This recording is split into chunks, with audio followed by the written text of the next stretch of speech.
What up, world? Established Rich coming right back at you. Ladies and gentlemen, hip-hop fans, Atlanta, New York, worldwide, we got to continue to talk about Young Thug. Because at this point, every time a new leak drops, it feels like we watching a car crash in slow motion. And the man not even on his personal cell phone. No, he's on a damn jail phone. The kind that starts off with, "This call is being recorded." And yet, he talking like he on FaceTime with his homeboy. Now, this time on the alleged leak, Young Thug is saying he dropped $50,000 on fake streams to push Gunna'S DS4 to #1 over the Weeknd's Dawn FM. Stop right there. First off, do you realize what this means? He basically admitting on a jail call that he got the plug to the streaming phones. And he talking about it like it's normal business. See, this is why the game is messed up. And let me be clear. Everybody knows Young Thug is not the only one doing this. Hell no. A lot of these artists out here who are backed by major labels, they have relationships with these streaming platforms, with bots, with farms. But what makes this crazy is that Thug is talking about it on a jail call, like it's legal. You can't make this shit up. You couldn't have scripted this better. It's like he forgot he was in the middle of the biggest RICO case in hip-hop history. It's like he forgot the DA had been watching his every move. And let's talk about that for a second. Because I'm about to say what a lot of people are thinking, but are scared to say. These tapes, these leaks, I believe personally that they are coming straight from the Fulton County DA's office. Yeah, I said it. I think they fed up. Fed up with the way the case fell apart. Fed up with the money spent on this trial. And now they just letting the world hear what they heard. Because they want public opinion to do the work that their case couldn't. But here's the bigger problem. Every time one of these tapes drop, it don't just hurt Young Thug. It hurts the entire culture.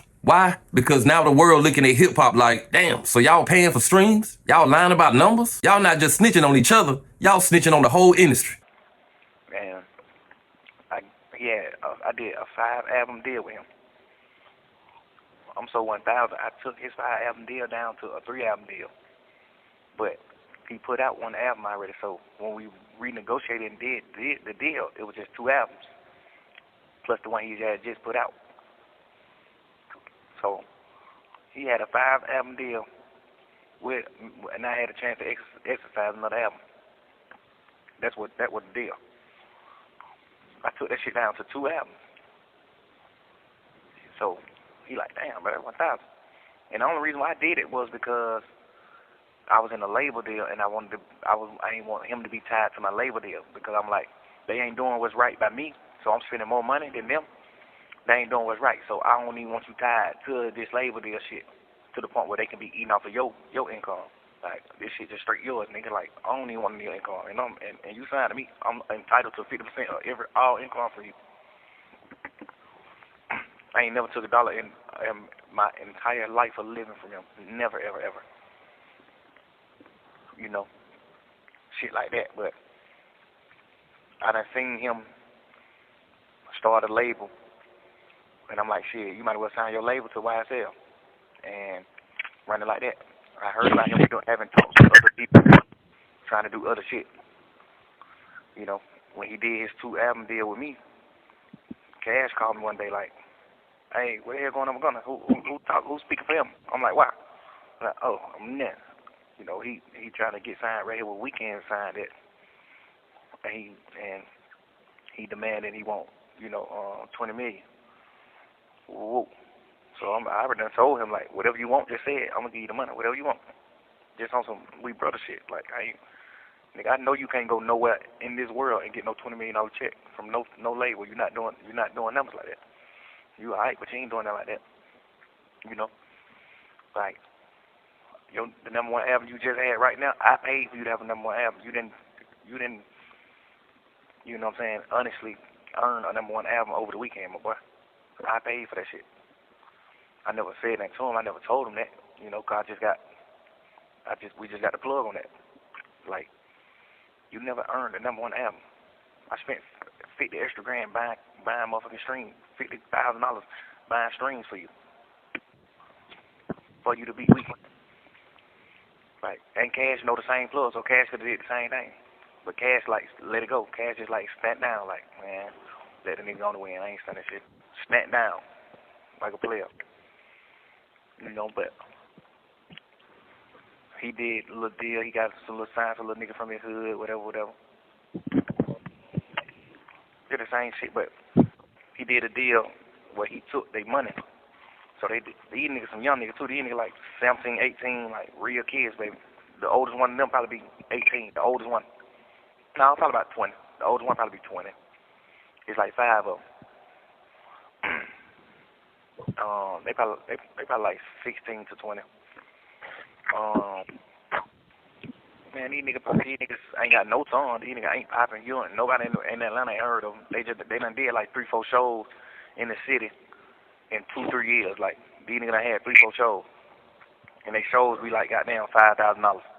You know, it's on the behalf of Gunna and all that shit for sure. Like the show, you know, niggas booking you just 'cause they like, oh, these Gunna new artists, they upcoming, they Gunna new artists, but they ain't got no song, they ain't put no music out, no nothing. They just doing shows.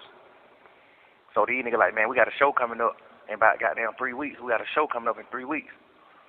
We want to put a song out so we can perform it at the show, 'cause we ain't got no song out. So we put the song out, fun little niggas and shit, whatever. These niggas go do the show. This lame man nigga take goddamn $2,500 from the young niggas. I'm like, man, nigga crazy. I'm like, nigga, you know you signed to me and you make millions of dollars. I ain't never took a dollar from you. Why the hell would you ever in your life accept a dollar from these young boys, bro? These niggas kids. What the hell you finna do with $2,500, bro?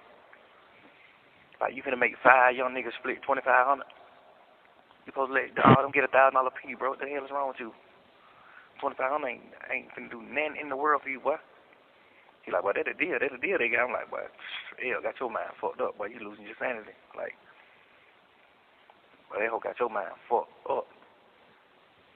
The worst way. Like,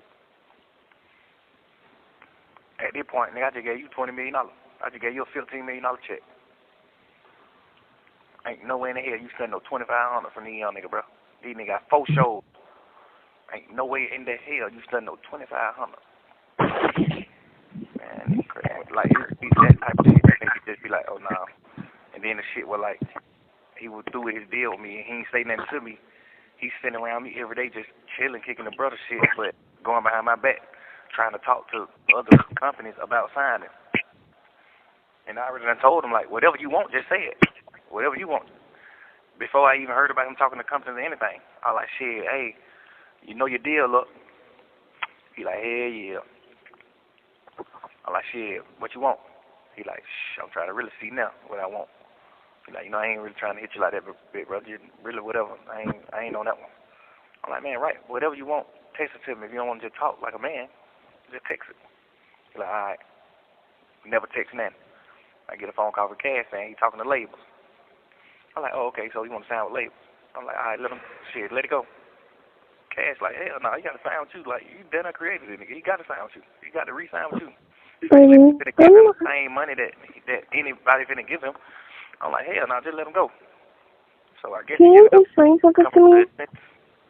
Now let me break it down for the people in the back. DS Forever drops. Weeknd drops Dawn FM the same week. The Weeknd got a global fan base. Pop, hip-hop, R&B. He touches every lane. So for Gunna to beat him at #1, it raised eyebrows back then. People were like, damn, how did he outsell the Weeknd? And now years later, Young Thug is on a jail call basically saying, oh yeah, we juiced the system. We put 50K up and made it happen. Do you realize how damaging that is to Gunna? Even if you believe it or don't believe it, the seed has been planted. Now fans are gonna look at Gunna and say, did you really beat the Weeknd? Or did Thug pay for you to have that #1? And for the Weeknd, you don't think he's sitting back like, oh, okay, so y'all had to cheat to beat me. Look, this is what I've been saying about Young Thug. This man keeps putting himself in situations where he loses either way. You say you didn't snitch, but now tapes come out of you in an interrogation room saying, take my number. I'll tell you whatever you want to know. You say you a legend in the game. Well, now tapes come out saying you buying fake streams. You say you built an empire, but now we watching it crumble under your own words. This ain't snitching culture anymore. This is self-sabotage culture. This is opening your own wounds and begging people not to watch you bleed. And the sad part, he still got fans who would defend him. Nah, he was just talking crazy on the phone. He didn't mean it like that. Yeah, he did. When you on a jail phone and you talk numbers, you talk streams, you talk industry plugs, you cannot walk that back. And I'm gonna take it out like this. The hip-hop industry better pay attention, because if the DA can leak this, if the world can hear how y'all moving behind closed doors, the next question is simple. Who's next? But hey, that's just my opinion. What's yours? Like, comment, subscribe, establish rich. I'll be back with another one. Peace.